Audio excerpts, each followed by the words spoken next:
Belum apa DP? Ya, sore. Mantap, suara dapat dengar. Ya, oke. Oke, baik Bapak Ibu, hari ini kita akan mulaikan diseminasi kita eh,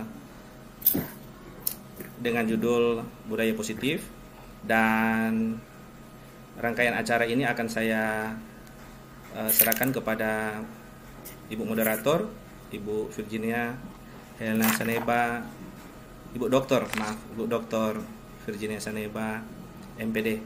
Kepada Ibu dipersilakan. Ya, baik. Selamat sore untuk teman-teman guru yang hebat.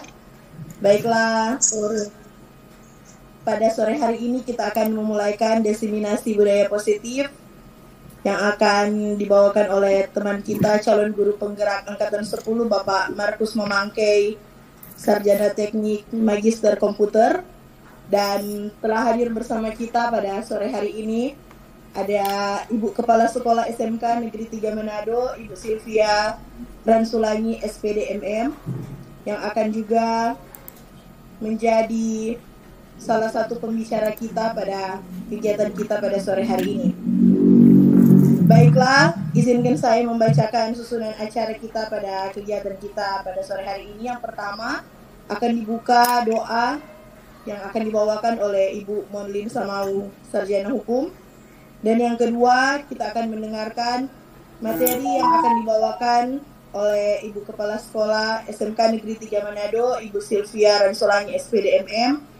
Dan materi kedua yang akan dibawakan oleh calon guru penggerak kita, Bapak Markus Mamangkei, ST MKOM. Dan diberikan kesempatan untuk Ibu Monlin Samau untuk membawa kita pada doa sore hari ini. Kepada Ibu dipersilakan. Ibu pimpinan sekolah yang saya hormati, bahkan Bapak Ibu guru yang ada saat ini, sebelum kita memulaikan kegiatan pemaparan materi mengenai tentang sosialisasi penyebaran pemahaman budaya positif, kita awali dulu dengan doa. Izinkan saya berdoa menurut kepercayaan saya. Mari kita sedalam doa, kita berdoa. Segala puji syukur kami naikkan kehadiran-Mu Bapa yang ada dalam kerajaan surga. Kami ucap syukur dan terima kasih kepadamu Bapa, karena Engkau begitu baik, sangat baik dalam kehidupan kami sampai saat ini. Sehingga kami pun bersyukur Tuhan, Engkau masih pertemukan kami kembali sebagaimana kami yang ada di saat ini, seberapa Bapak Ibu guru bahkan bersama pimpinan sekolah mengikuti kegiatan sosialisasi penyebaran pemahaman budaya positif yang akan disampaikan oleh pemateri Bapak Markus bersama Ibu Kepala Sekolah yang terhormat Sylvia Ransulangi yang akan menyampaikan materi pada saat ini. Biarlah Tuhan senantiasa memberikan kami roh hikmat, kebijaksanaan, kemampuan, akal budi, pemikiran yang sehat, sehingga ya Bapak, kegiatan sosialisasi pemaparan materi pada saat ini akan berlangsung sesuai seturut dengan kehendak-Mu. Ya Tuhan, Bapa kami ada dalam kerajaan surga, buat kami juga yang sebagai pendengar materi, biarlah Tuhan juga senantiasa memberikan kami roh hikmat kebijaksanaan, roh kesetiaan untuk selalu mendengar apa yang disampaikan sebentar. Ya Tuhan Yesus, Bapa kami ada dalam kerajaan surga, ini doa kami Bapa, ampuni salah dan dosa kami, dalam nama Tuhan Yesus, Juru Selamat kami yang hidup. Haleluya, amin. Amin. Terima kasih untuk Ibu Monlin Samau. Selanjutnya kita akan mendengarkan pemaparan materi yang akan dibawakan oleh pemateri kita pada sore hari ini. Waktu dan tempat kami persilahkan. Baik, terima kasih. Untuk pertama ini saya berikan kesempatan kepada Ibu Kepala Sekolah untuk menyampaikan beberapa kata, mungkin arahan atau mungkin saran pandangan terkait dengan kegiatan kita, yaitu diseminasi atau pemaparan budaya positif. Mungkin ada hal-hal yang perlu disampaikan oleh Ibu Kepala Sekolah sekaligus membuka kegiatan kita pada sore hari ini. Dipersilakan, Bu. Ya, terima kasih Bapak Markus Mamangkei atas kesempatannya. Bapak Ibu, teman-teman yang saya hormati dan saya kasihi. Pada siang hari ini saya bersyukur, kita semua bersyukur karena kita boleh diperkenankan Tuhan untuk dalam pertemuan Zoom, walaupun hanya dalam pertemuan Zoom. Kita akan menambah ilmu dan paling tidak apa yang nanti akan kita dengarkan bersama sebentar itu boleh kita terapkan pada kehidupan ataupun di dalam tugas pekerjaan kita sebagai guru. Bapak Ibu yang saya kasihi, ini dalam maksud menyebarkan pemahaman atau diseminasi penerapan budaya positif. Ini sangat baik sekali kalau misalnya kita betul-betul terapkan sesuai dengan aturan ataupun sesuai dengan ketentuan yang ada. Karena untuk saat ini sangat memprihatinkan kalau misalnya kita tidak menerapkan atau tidak tahu kalau kita sudah melanggar atau tidak melakukan budaya-budaya yang dulu, zaman dulunya, melakukan hal-hal yang baik yang kita terapkan ke masyarakat maupun apalagi di dunia pendidikan ke anak-anak didik kita.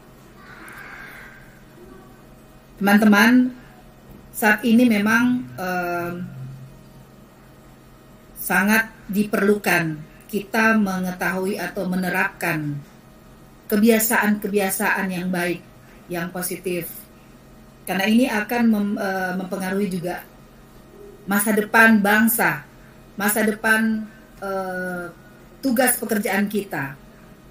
Nah, untuk itu mungkin pada kesempatan saat ini, sebelum saya buka kegiatan sosialisasi atau menyebarkan pemahaman dan penerapan budaya positif yang akan disampaikan oleh Bapak Markus Memangkai, saya berharap teman-teman yang hadir pada saat ini nanti jadi pelopor budaya positif di tempat kerja kita masing-masing. Semoga ini jadi kebiasaan dan pembiasaan untuk kita semua agar itu jadi hal yang baik, hal positif yang baik untuk memajukan kinerja kita sebagai guru. Demikian, untuk itu dengan menyampaikan atau dengan rahmat Tuhan yang Maha Kuasa, saya buka kegiatan sosialisasi menyebarkan pemahaman dan penerapan budaya positif dibuka dengan resmi. Terima kasih. Silakan lanjutkan. Baik, terima kasih Ibu Kepala Sekolah. Terima kasih sekali lagi. Sangat-sangat saya berterima kasih karena sudah membagi waktu walaupun memang sibuk. Dan memang untuk diseminasi ini memang dijadwalkan memang terakhir itu minggu kemarin. Tetapi karena kita sibuk dengan kegiatan sekolah, jadi kita hanya bisa dilaksanakan hari ini. Sekali lagi saya pribadi menyampaikan banyak terima kasih kepada Ibu Kepala Sekolah yang sudah meluangkan waktu untuk membuka kegiatan kita pada sore hari ini. Semoga kegiatan ini bisa bermanfaat buat teman-teman yang ada dan mungkin anak didik kita nanti. Sekali lagi terima kasih, Tuhan Yesus memberkati kepada Ibu Kepala Sekolah. Kalau Ibu Kepala Sekolah ingin melanjutkan kegiatan, tidak masalah, dipersilakan dan saya akan melanjutkan kegiatan ini mungkin sampai dengan selesai. Demikian Ibu Kepala Sekolah. Iya. Izin keluar ya, boleh? Siap, boleh Bu. Terima kasih. Terima kasih Bu. Oke, baik teman-teman, ini karena situasi dan kondisinya kita direkam dan hasilnya akan diupload di pusat di PGP. Jadi untuk saat ini saya akan izin share untuk presentasi kali ini.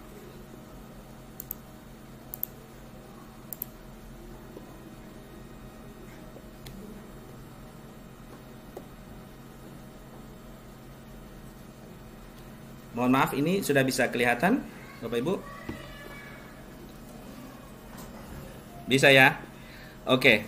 Oke, sebelum lanjut ke materi, jadi kita judul kita hari ini, judul diseminasi kita atau penyebaran pemahaman kita pada sore hari ini yaitu budaya positif.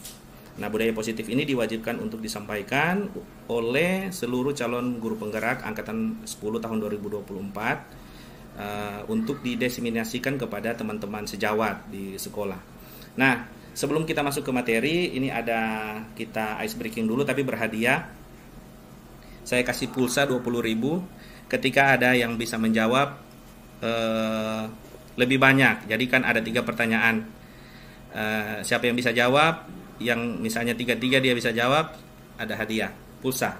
Tinggal kirim nomor telepon, saya berikan pulsa. Ini pertanyaan pertama. Tebak gambar. Langsung raise hand.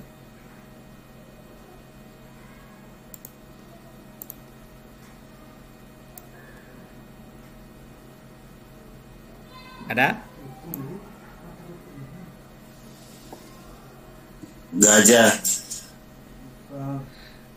Ini Pak siapa? Pak Alan. Kita lihat. Mantap. Oke.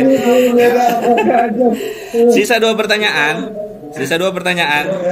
Pak Alan 1. Oke. Ular. Pertanyaan kedua.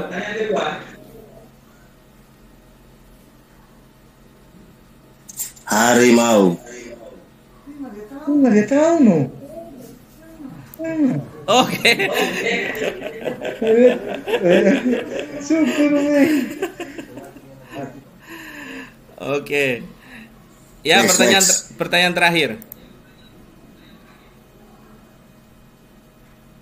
Pertanyaan terakhir. Jangkrik.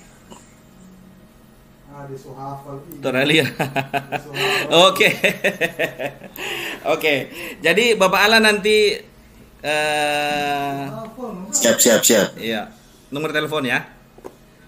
Oke, baik. Terima kasih teman-teman.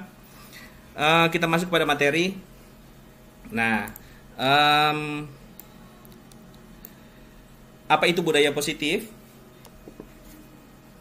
Budaya positif itu merupakan perwujudan dari nilai-nilai atau keyakinan universal yang diterapkan di sekolah. Nah, budaya positif dapat mendorong murid untuk mampu berpikir, bertindak, dan menciptakan sebagai proses memerdekakan dirinya sehingga murid menuju mampu mandiri dan bertanggung jawab. Konsep inti budaya positif itu ada beberapa. Di antaranya sebagai berikut: perubahan paradigma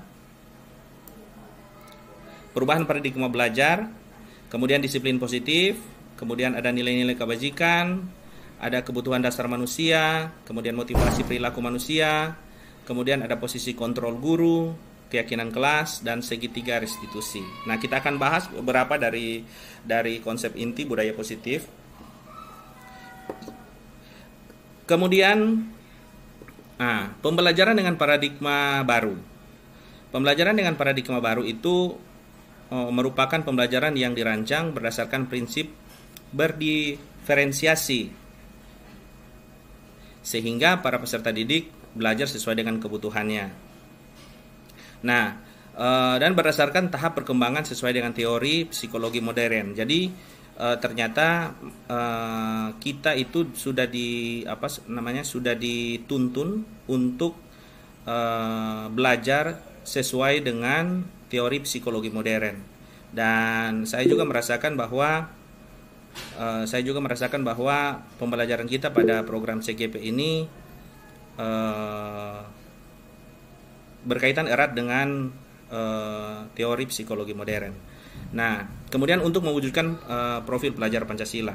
Nah, profil pelajar Pancasila kita sudah tahu bersama ada 6, yaitu beriman, bertakwa kepada Tuhan Yang Maha Esa dan berakhlak mulia, berkebinekaan global, kemudian bergotong royong, kreatif, bernalar kritis dan mandiri. Nah, itu profil pelajar Pancasila yang selalu digaungkan oleh Kementerian Pendidikan untuk kita terapkan di sekolah. Kemudian ada teori kontrol ya dari Dr. William. Ada miskonsepsi tentang teori kontrol ya. Miskonsepsinya seperti ini. Biasanya pada dasarnya kita tidak dapat memaksa murid untuk berbuat sesuatu. Ya. Ini miskonsepsi ya. Kemudian segala usaha untuk mempengaruhi murid agar mengulang suatu perilaku tertentu adalah suatu usaha untuk mengontrol murid tersebut. Nah, kemudian menggunakan kritik dan rasa bersalah untuk mengontrol murid menuju pada identitas gagal. Kemudian banyak orang dewasa yang percaya bahwa mereka memiliki tanggung jawab untuk membuat murid-murid berbuat hal-hal tertentu atau hal-hal yang sudah ditentukan. Nah, padahal seharusnya adalah ilusi guru mengontrol murid. Ya, kemudian ada ilusi bahwa semua penguatan positif itu efektif dan bermanfaat. Kemudian ilusi bahwa kritik dan membuat rasa bersalah mampu menguatkan karakter. Ini yang termasuk di dalam miskonsepsi menurut teori dari William Glasser. Kemudian yang terakhir bahwa orang dewasa berhak menderita ya, karena sudah dewasa jadi banyak masalah dan lain sebagainya sehingga menderita. Nah, kemudian kita harus mengubah paradigma stimulus respon ke pendekatan teori kontrol. Nah, apa itu stimulus respon? Itu realita kita sama atau kebutuhan kita sama. Kemudian semua orang melihat hal yang sama. Kemudian mencoba merubah orang agar berpandangan sama dengan kita. Kemudian saya bisa mengontrol orang lain. Nah, itu termasuk di dalam stimulus kontrol. Kemudian pemaksaan ada pada saat bujukan gagal berperilaku. Buruk dilihat sebagai suatu paksaan. Kemudian yang terakhir adalah model berpikir menang kalah. Nah, ternyata model berpikir menang kalah juga itu adalah sebuah stimulus respon, ya, paradigma atau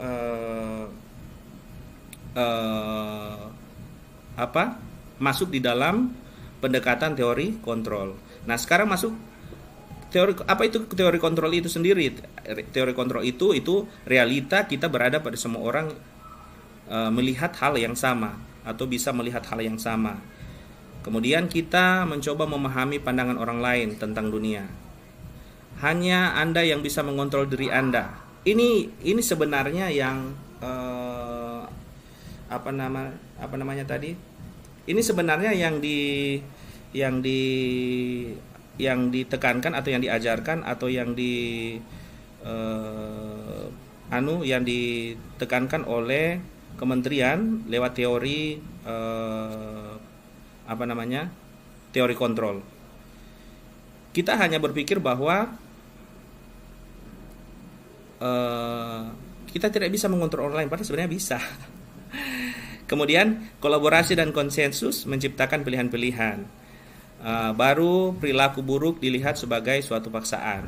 Dan terakhir model berpikir menang kalah. Model berpikir menang-menang, ya. Itu masuk dalam teori kontrol. Nah, kemudian masuk kita kepada apa yang dinamakan dengan disiplin positif. Nah, disiplin positif itu dibagi menjadi 3. Disiplin berarti belajar, disiplin mengacu, disiplin memiliki tanggung jawab, dan pelakuannya berdasarkan nilai-nilai yang diyakini. Kemudian disiplin positif merupakan salah satu cara penerapan disiplin yang bertujuan untuk menumbuhkan kesadaran serta memberdayakan peserta didik tanpa imbalan penghargaan atau reward, ancaman, dan hukuman. Jadi ternyata untuk penerapan disiplin positif itu tidak harus ada reward atau hukuman atau ancaman. Kita bisa secara continue atau secara berkelanjutan menerapkan budaya disiplin positif tanpa harus ada janji reward, penghargaan atau hukuman atau ancaman. Nah, seperti itu. Kemudian disiplin positif itu adalah pembiasaan hal yang baik. Nah, itu tadi. mencakup sikap atau perilaku maupun tutur kata oleh seluruh warga sekolah, terutama bagi murid agar dapat berkembang menjadi pribadi yang kritis, mandiri dan bertanggung jawab. Nah, sebagai pendidik tujuan kita adalah menciptakan peserta didik yang memiliki disiplin diri sehingga mereka berperilaku mengacu kepada nilai-nilai kebajikan universal dan memiliki motivasi dalam diri menuju perubahan perilaku ke arah yang lebih baik. Berikutnya adalah nilai-nilai kebajikan. Nah, apa itu nilai-nilai kebajikan? Nilai yang disepakati bersama, lepas dari suku bangsa, agama, bahasa maupun latar belakangnya. Itu kesepakatan bersama, ya, nilai-nilai kebajikan. Nah, kemudian menurut di dalam profil pelajar Pancasila itu beriman dan bertakwa kepada Tuhan Yang Maha Esa dan berakhlak mulia, berkebinekaan global, gotong royong, mandiri, kreatif dan bernalar Kristus. Itulah salah satu nilai kebajikan, yaitu profil pelajar Pancasila. Kemudian ada IBO atau Primary Years Program, PYP. Itu toleransi, rasa hormat, integritas, mandiri, menghargai, antusias, empati, keingintahuan, kreativitas, kerjasama, percaya diri dan komitmen. IBO Primary Years Program atau PYP itu adalah sama dengan profil pelajar Pancasila. Dia masuk di dalam nilai-nilai kebajikan. Kemudian ada lagi 9 pilar karakter. Apa itu 9 pilar karakter? Cinta Tuhan dan segenap ciptaannya, kemandirian dan bertanggung jawab, kejujuran, amanah, diplomatis, hormat dan santun, dermawan, suka menolong dan gotong royong, percaya diri, kreatif dan bekerja keras, kepemimpinan dan berkeadilan, baik dan rendah hati, toleransi, kedamaian dan kesatuan, kesantunan sebenarnya, ya. Nah, itu tadi adalah nilai-nilai kebajikan yang sebenarnya ada banyak yang bukan hanya profil pelajar Pancasila atau IBO atau 9 pilar karakter, tetapi ada beberapa hal juga yang termasuk di dalam nilai-nilai kebajikan. Kemudian sekarang kita masuk pada kebutuhan dasar manusia. Kebutuhan dasar manusia. Apa itu kebutuhan dasar manusia? Kebutuhan dasar manusia itu merupakan sesuatu yang kita lakukan untuk mendapatkan apa yang kita inginkan. Seluruh tindakan yang kita lakukan memiliki tujuan, semua usaha terbaik yang kita lakukan agar kebutuhan dasar kita terpenuhi dengan baik. Nah, itu kebutuhan dasar manusia. Nah, apa saja kebutuhan dasar manusia? Dibagi menjadi 5 bagian kebutuhan dasar manusia, yaitu bertahan hidup. Bertahan hidup itu misal makan, pakaian, tempat tinggal, keamanan, kesehatan dan lain-lain. Itu salah satu kebutuhan dasar manusia yang memang jadi dasar sekali, ya. Kemudian yang kedua adalah kasih sayang dan rasa diterima. Apa saja itu kasih sayang dan rasa diterima? Misalnya rasa diterima, dipedulikan, berbagi, bekerja sama, menjadi bagian dalam sebuah tim atau dalam sebuah organisasi. Nah, itu kedua dari 5 kebutuhan dasar manusia. Yang pertama tadi bertahan hidup, kemudian kasih sayang dan rasa diterima. Nah, sekarang yang ketiga adalah penguasaan. Apa saja itu penguasaan? Penguasaan itu biasanya harga diri, keinginan untuk dianggap, memimpin, berprestasi, diakui, didengar. Seperti itu. Itu yang masuk dalam penguasaan. Penguasaan adalah bagian dari kebutuhan dasar manusia. Nah, kemudian yang keempat adalah kebebasan. Kebebasan itu bagian dari misalnya mandiri, memiliki pilihan. Kita diberikan kebebasan untuk memilih. Kemudian mencoba hal baru, mampu mengendalikan arah dirinya, ya. Itu kebutuhan dasar manusia yaitu kebebasan. Yang terakhir adalah kesenangan. Nah, kesenangan juga menjadi bagian dari kebutuhan dasar manusia. Bermain, humor, antusiasme, tertawa, bercanda, dan lain sebagainya. Nah, dari 5 kebutuhan dasar manusia ini akan dikaitkan dengan kebutuhan siswa atau bagaimana treatment kita kepada peserta didik. Nah, seperti itu. Berikutnya kita masuk pada contoh kasus, ya. Akan kita telah satu-satu 5 kebutuhan dasar manusia, ya. Yang pertama, contoh kasus Bapak Mark adalah guru wali kelas 11 RPL, sedang bingung menghadapi siswa yang bernama Messi. Salah satu murid di kelasnya. Beberapa anak sudah mengeluhkan Messi yang seringkali meminta bekal makan siang mereka dengan paksa. Nah, jika Anda mengalami situasi seperti Bapak Mark, apa yang akan Anda lakukan? Menurut Anda apa alasan Messi melakukan hal itu? Nah, kenapa jadi seperti itu? Nah, kita telah satu-satu. Alasan pertama, karena dia lapar dan orang tuanya tidak membawakannya makan siang. Maka kebutuhan dasar yang berusaha dipenuhi oleh Messi adalah kebutuhan bertahan untuk hidup. Nah, poin yang pertama ini, bertahan hidup, kebutuhan untuk bertahan hidup. Sekarang yang kedua, alasan yang kedua, karena dia senang temannya memperhatikan dia. Ketika temannya memberitahukan kepada gurunya dan gurunya memberitahukan kepada orang tuanya, dia mendapat perhatian dari orang tuanya. Maka kebutuhan dasar yang ingin dipenuhi Messi adalah kebutuhan akan kasih sayang. Nah, ini kebutuhan akan kasih sayang yang kedua ini. Kasih sayang dan rasa diterima. Kemudian yang ketiga,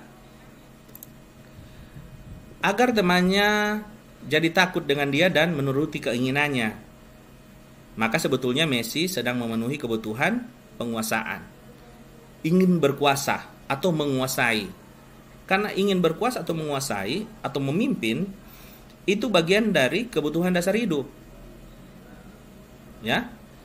Nah, sekarang yang keempat, karena dia merasa bosan dengan bekal makanan yang dibawakan ibunya dari rumah, karena bekalnya selalu sama. Oleh karena itu, dia ingin mencoba makanan yang dibawa teman-temannya yang beraneka ragam. Messi sedang berusaha memenuhi kebutuhannya, yakni kebebasan.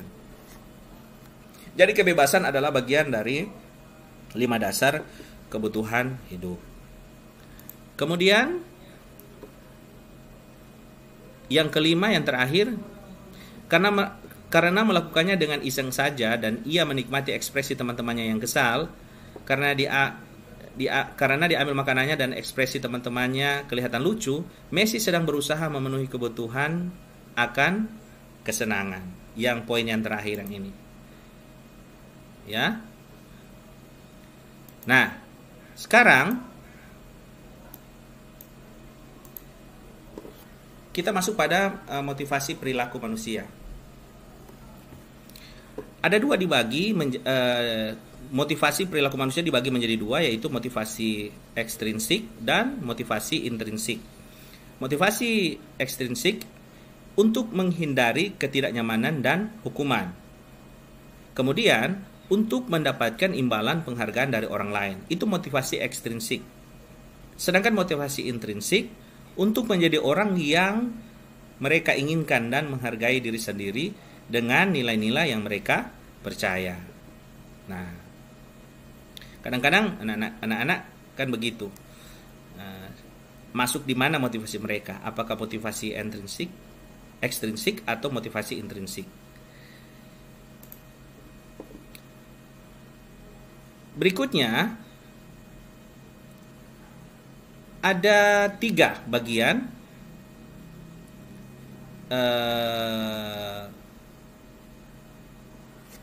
identitas sukses, ya, yaitu hukuman, konsekuensi, dan restitusi. Nah, kalau hukuman itu tidak terencana, tiba-tiba murid tidak tahu apa yang dilibatkan, yang terjadi, kemudian bersifat satu arah. Nah, itu identitas gagal atau hukuman negatif, atau bisa juga dikatakan dengan mode paksaan. Nah, kalau konsekuensi itu terencana, jadi sudah ada kesepakatan sebelumnya. Ketika melanggar berarti akan dikenakan ini, hukuman ini. Nah, terencana, disepakati sesuai peraturan. Nah, murid tetap dibuat tidak nyaman. Sikap guru selalu memonitor murid. Nah, ini juga sebenarnya tidak terlalu bagus untuk kita terapkan. Tetapi untuk identitas sukses, disiplin, itu baiknya hanya ada dua pilihan. Yang jangan menghukum ya sebenarnya ya. Jadi hanya ada di konsekuensi dan restitusi. Nah, kalau di konsekuensi itu sifatnya netral, stimulus dan respon. Kalau di restitusi itu positif teori kontrol. Proses kolaborasi mengajarkan murid untuk mencari solusi sendiri ya ketika ada masalah. Kemudian kondisi untuk memperbaiki kesalahan atau proses di mana kondisi untuk bisa memperbaiki kesalahan dari murid itu sendiri. Jadi ketika ada masalah kita bicarakan, kita diskusikan sehingga dia bisa mengambil kesimpulan atau mengambil semacam tekad untuk tidak melakukan hal itu lagi. Tentunya sesuai dengan kesepakatan-kesepakatan yang sudah kita sepakati sebelumnya. Nah, seperti itu disebut dengan restitusi. Nah, kita akan belajar banyak tentang restitusi ini. Berikutnya 5 posisi kontrol guru. 5 posisi kontrol guru ini yang pertama itu menghukum. So pastinya semua kita yang hadir hari ini itu ada di dalam salah satu posisi ini. Yang pertama adalah menghukum. Kemudian pemantau. Menghukum, pemantau, kemudian membuat rasa bersalah. Kemudian sebagai teman dan terakhir sebagai manajer. Nah, kita akan ulik satu-satu. Kalau penghukum, kalau kita di posisi menghukum, posisi kontrol kita adalah menghukum, kita ambil kasus saja Adi yang terlambat hadir di sekolah. Kalau kita ambil posisi sebagai penghukum, itu nada suara tinggi, bahasa tubuh, misalnya mata melotot dan jari menunjuk-nunjuk, menghardik. Nah, itu posisi menghukum. Sambil berkata mungkin, terlambat lagi, pasti terlambat lagi, selalu datang terlambat, kapan bisa datang tepat waktu. Nah, itu bagian dari posisi menghukum. Dan mungkin disuruh lari, disuruh push up, disuruh apa, begitu. Nah, itu posisi kontrol guru, salah satu posisi kontrol guru yang diambil biasanya menghukum. Kemudian ada yang kedua yang disebut dengan pembuat rasa bersalah. Nah, itu biasanya nada suara itu memelas, kemudian halus, sedih. Bahasa tubuh misalnya merapat pada anak, kemudian seakan-akan lesu. Nah, contohnya seperti ini dalam kalimat. Adi, kamu ini bagaimana ya? Kamu sudah berjanji dengan ibu misalnya atau dengan bapak tidak akan terlambat lagi. Kamu kenapa ya? Senang sekali mengecewakan ibu atau senang sekali mengecewakan bapak.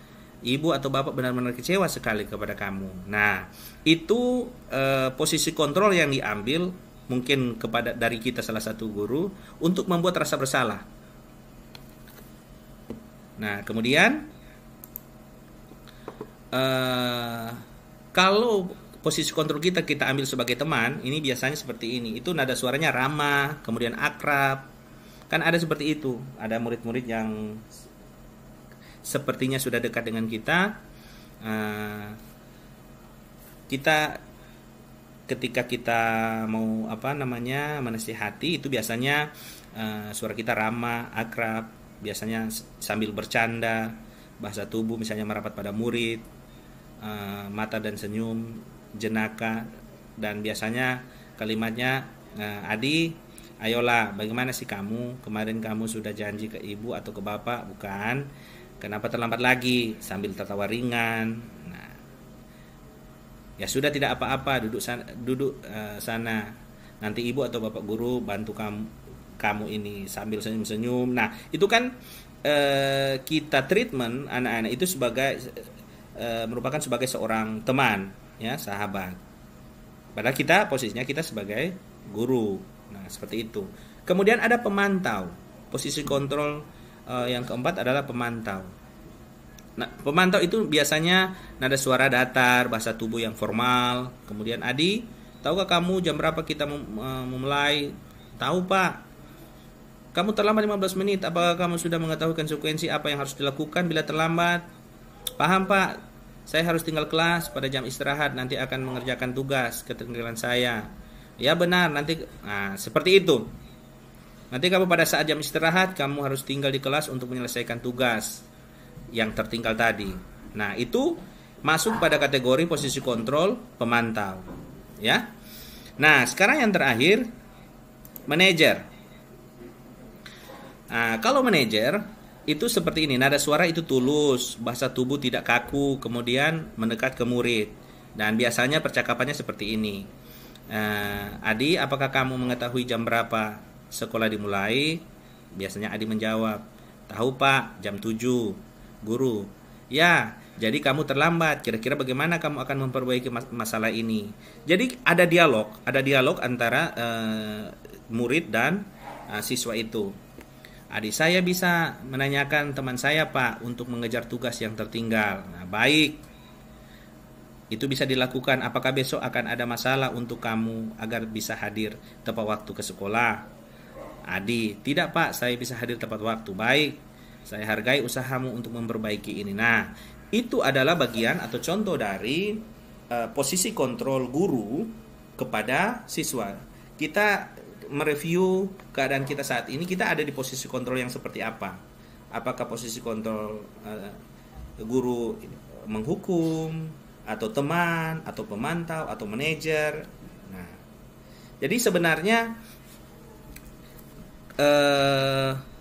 kita dituntut untuk menjadi mengambil peran posisi kontrol guru sebagai manajer. Kita bisa berdialog dengan anak-anak untuk bisa mencari solusi dari permasalahan yang mereka hadapi. Nah, seperti itu. Kemudian lanjut.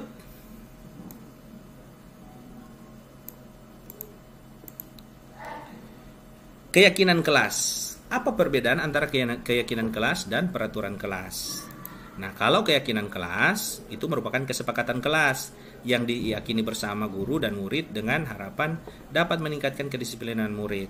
Untuk terbentuknya budaya positif di sekolah dan kelas, pertama-tama perlu diciptakan dan disepakati keyakinan atau prinsip-prinsip dasar bersama di antara para warga kelas. Nah, yang mana merupakan keyakinan kelas?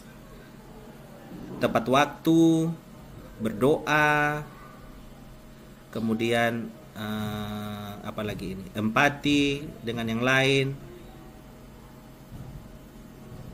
menjalin kebersamaan, atau disiplin, tugas, kemudian tertib, respect. Nah, ada satu percakapan di sini. Seperti apa? Seperti apa itu keyakinan kelas? Oh, full layar ya. Sebentar ya. Nah, keyakinan kelas itu sebenarnya merupakan kesepakatan kelas yang diyakini bersama guru dan murid dengan harapan dapat meningkatkan kedisiplinan murid. Ya, itu keyakinan kelas. Nah, kemudian keyakinan kelas itu bersifat abstrak daripada peraturan yang lebih rinci dan konkret. Keyakinan kelas berupa pernyataan universal. Kemudian pernyataan keyakinan kelas senantiasa dibuat dalam bentuk positif. Jadi ada kalimat positif, ada kalimat negatif. Nanti sebentar ada contoh. Keyakinan kelas hendaknya tidak terlalu banyak sehingga mudah diingat dan dipahami oleh semua warga kelas. Kemudian keyakinan kelas sebaiknya sesuatu yang dapat diterapkan di lingkungan tersebut. Nah, semua warga kelas hendaknya ikut berkontribusi dalam pembuatan keyakinan kelas lewat kegiatan curah pendapat.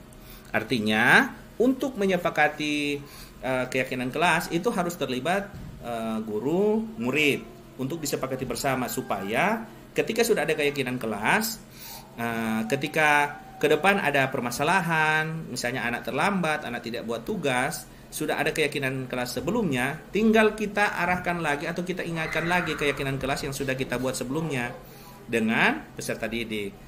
Nah, seperti itu. Nah, sekarang posisi kontrol apakah aku? Nah, seperti itu. Posisi kontrol itu kalau selalu kembalikan buku tepat ke tempatnya apa? Misalnya masuk di mana? Tanggung jawab, menghargai orang lain. Nah, jadi tanggung jawab ya sebenarnya ya. Tanggung jawab. Kemudian dilarang mengganggu orang lain. Dilarang mengganggu orang lain itu menghargai orang lain ya. Posisi kontrolnya itu menghargai orang. Kemudian hadir di sekolah 15 menit sebelum pembelajaran dimulai. Itu juga sebenarnya tanggung jawab, ya, masuk dalam tanggung jawab. Kemudian dilarang melakukan kekerasan. Nah, ini keselamatan dan menghargai orang lain. Kemudian bergantian atau menunggu giliran, itu menghormati orang lain dan bersabar. Nah, keyakinan kelas kita harus buat sedemikian rupa sehingga anak-anak bisa mengingat itu dan itu menjadi pedoman ke depan. Nah, kemudian ada yang berikut juga. Tentukan keyakinan dari peraturan berikut. Nah, dilarang menggunakan narkoba. Ini masuk di mana? Keyakinan apa? Dilarang menggunakan narkoba. Kesehatan tentunya.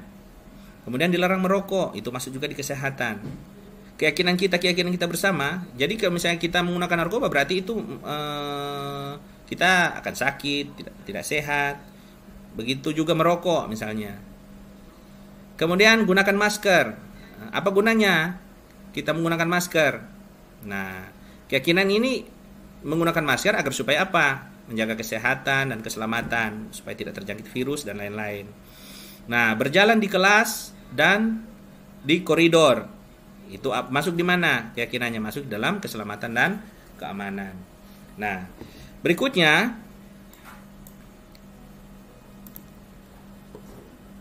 prosedur keyakinan kelas. Nah, ini prosedur keyakinan kelas yang runtutannya nanti akan saya paparkan caranya seperti apa.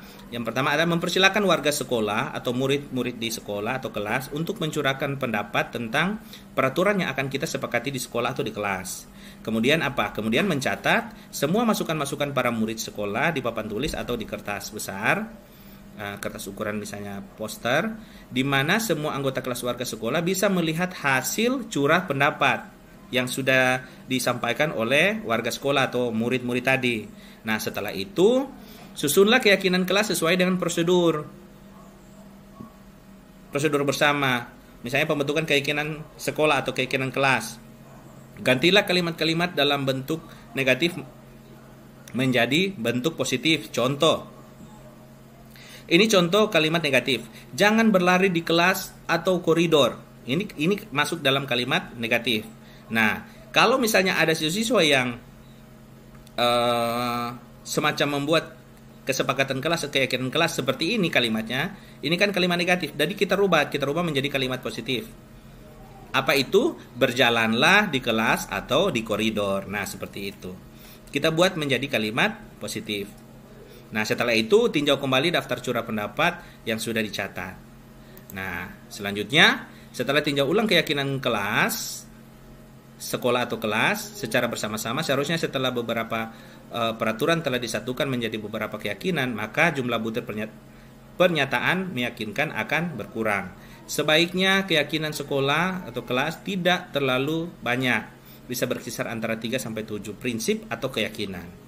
Nah, setelah keyakinan kelas setelah dibuat, maka semua warga kelas dipersilakan meninjau ulang dan menyetujui dengan menandatangani keyakinan sekolah atau kelas tersebut, termasuk guru dan semua warga atau semua murid. Nah, terciptalah satu keyakinan kelas. Nah, seperti itu. Kemudian kita masuk pada materi yang berikut, yaitu segitiga restitusi. Nah, segitiga restitusi ada apa? Suatu proses dialog yang dijalankan oleh guru agar dapat menghasilkan murid yang mandiri dan bertanggung jawab. Nah, itu masuk dalam segitiga restitusi. Apa-apa itu? Menanyakan keyakinan, menstabilkan identitas, validasi tindakan yang salah. Nah, ini penjelasannya. Tiga sisi segitiga restitusi. Yang pertama adalah menstabilkan identitas. Apa itu menstabilkan identitas? Mengubah identitas anak dari orang yang gagal karena kesalahan menjadi orang yang sukses. Kemudian validasi tindakan. Yang kedua adalah validasi tindakan. Guru hendaknya memahami bahwa setiap tindakan yang dilakukan murid adalah untuk memenuhi kebutuhan dasar, sehingga mendasari tindakan murid berbuat kesalahan. Nah, menanyakan keyakinan itu ketika identitas sukses telah tercapai dan tingkah laku yang salah telah divalidasi, maka anak akan siap dihubungkan dengan nilai-nilai yang dia percaya dan berpindah menjadi orang yang diinginkan. Oke, jadi sebenarnya sudah ada penerapan ini, contoh yang sudah kami CGP buat untuk segitiga restitusi ini. Jadi ketika ada masalah, kita berdialog dengan anak-anak untuk masuk ke dalam yang pertama adalah menstabilkan identitas.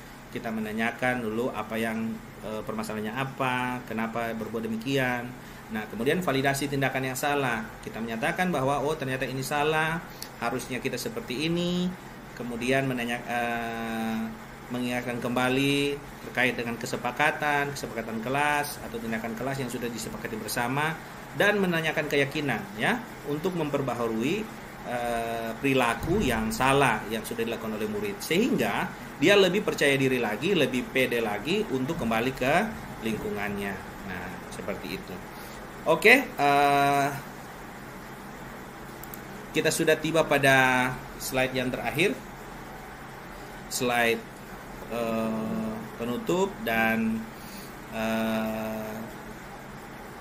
materi kita sudah sampai di sana. Kalau misalnya ada pertanyaan, dipersilakan buat teman-teman kalau ada yang mau bertanya. Di sini ada di dalam chat. Oh, ternyata disuruh full layar. Nah, jadi demikian teman-teman. Terima kasih sudah bersama-sama di dalam pemaparan materi ini, dan saya bersyukur karena teman-teman bisa meluangkan waktu untuk berbagi bersama dengan saya di dalam pemaparan diseminasi budaya positif. Nah, lebih dan kurangnya saya mohon maaf, dan pada akhirnya saya mengakhiri kegiatan kita pada sore hari ini dengan memanjatkan puji dan syukur kepada Tuhan Yang Maha Kuasa, dan kegiatan ini saya juga tutup. Kita nanti ketemu lagi pada mungkin share praktik baik selanjutnya. Demikian dari saya, terima kasih kepada teman-teman sekalian. Tuhan Yesus memberkati.